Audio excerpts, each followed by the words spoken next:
वज़ीर इत्तलात और नशरियात अताउल्लाह तारा ने कहा है कि भारत को एक कदम पीछे हटना पड़ेगा।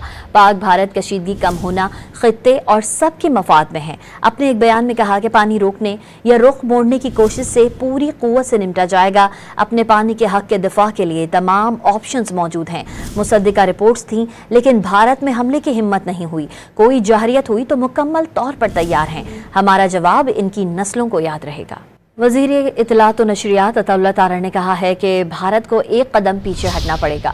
पाक भारत कशीदगी कम होना खित्ते और सबके मफाद में है। अपने एक बयान में कहा कि पानी रोकने या रुख मोड़ने की कोशिश से पूरी कुव्वत से निपटा जाएगा। अपने पानी के हक के दिफा के लिए तमाम ऑप्शंस मौजूद हैं।